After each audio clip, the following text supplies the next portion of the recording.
ನಮ್ಮ ಒಂದು ಕುಟುಂಬದಲ್ಲಿ ನಮ್ಮ ತಂದೆಯ ಒಂದು ಸಂಗಾತಿಯಾಗಿ ಸುಮಾರು 65-70 ವರ್ಷಗಳು ಅವರ ಜೊತೆಯಲ್ಲಿ ಬಾಳದಂತವರು ಏನಿದ್ದಾರೆ. ಬಹುಶಃ ನಮ್ಮ ತಂದೆಯವರ ಬದುಕಿಗೆ ಅವರ ಜೀವನವನ್ನೇ ತ್ಯಾಗ ಮಾಡಿದರು. ಅದಷ್ಟೇ ಅಲ್ಲ, ನಮ್ಮ ಬದುಕಿನಲ್ಲೂ ಸಹ ಒಂದು ತಾಯಿ ಹೃದಯ ಅಂತಕ್ಕಂಥದ್ದನ್ನು ನಮಗೆ ಕಲಿಸಿದ್ರೆ ಅವರಿಂದ ನಾವು ಕಲಿತಂಥದ್ದು. ಒಂದು ಸಣ್ಣ ಹಳ್ಳಿಯಲ್ಲಿ ಜನಿಸಿದಂಥ ನಮ್ಮ ತಾಯಿಯೂ ಸಹ ಲಕ್ಷಾಂತರ ಕುಟುಂಬಗಳ ಬದುಕಿಗೆ ದಾರಿದೀಪವಾಗಿದ್ದಂಥವರು. ಕಳೆದ 1.5 ವರ್ಷದಿಂದ ಆರೋಗ್ಯದ ಸಮಸ್ಯೆಗಳು ಏನು ಪ್ರಾರಂಭ ಆಯಿತು ಅವರಿಗೆ.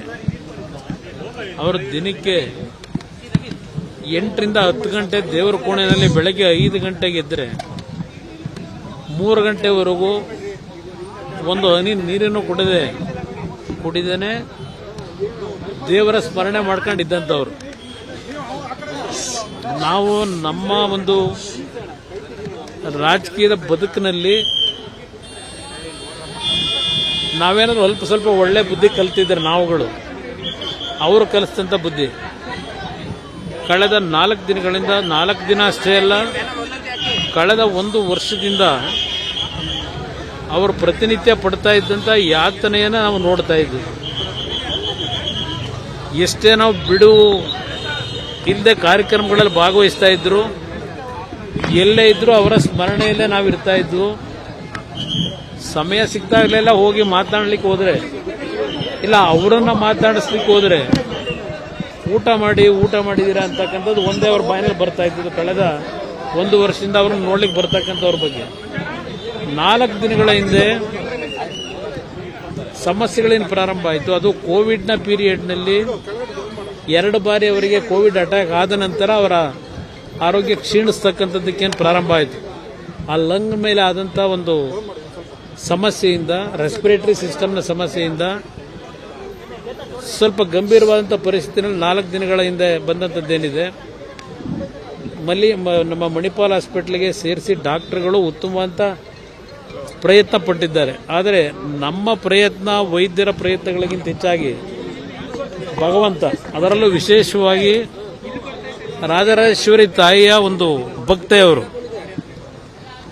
ಪ್ರತಿ ಶುಕ್ರವಾರ ರಾಜರಾಜೇಶ್ವರಿ ದೇವಸ್ಥಾನಕ್ಕೆ ಕಳೆದ ಒಂದು 35-40 ವರ್ಷಗಳಿಂದ ಹೋಗ್ತಾ ಇದ್ದಂಥವ್ರು.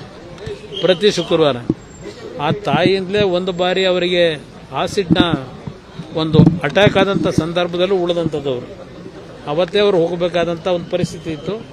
ಭಗವಂತ ಉಳಿಸಿದ್ದ. ಭಗವಂತನಿಗೆ ಬಹುಶಃ ಅವರ ಬದುಕು ಈಗ ಸಾಕು ಅಂತಕ್ಕಂಥ ಒಂದು ತೀರ್ಮಾನಕ್ಕೆ ಬಂದು ಅವ್ರನ್ನ ಕರ್ಕೊಂಡಿದ್ದಾನೆ ಅನ್ನೋದು ನನ್ನ ಅಭಿಪ್ರಾಯ.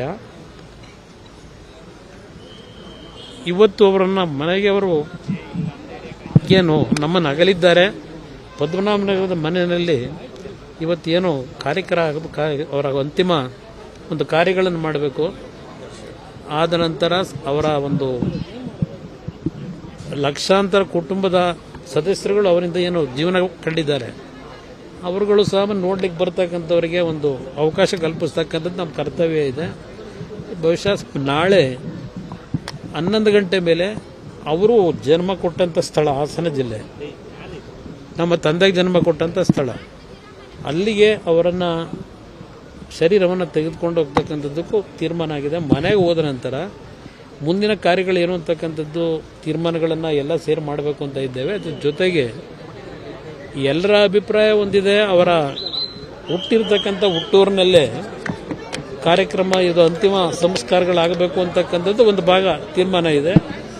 ಬಹುಶಃ ಮನೆಯಲ್ಲಿ ಎಲ್ಲರ ತೀರ್ಮಾನ ಚರ್ಚೆ ಮಾಡಿದ ನಂತರ ರಂಗನಾಥಸ್ವಾಮಿ ದೇವಸ್ಥಾನ ಇದೆ, ಮಾವಿನಕೆರೆ, ಒಂದು ಪವಿತ್ರವಾದಂಥ ದೇವಸ್ಥಾನದ ಅಡಿಯಲ್ಲಿ ಒಂದು ಸನ್ನಿಧಾನದಲ್ಲಿ ಅಂತಿಮವಾದಂಥ ಕ್ರಿಯೆಗಳನ್ನು ಮಾಡ್ತಕ್ಕಂಥದ್ದು ಒಂದು ಚರ್ಚೆ ಇದೆ.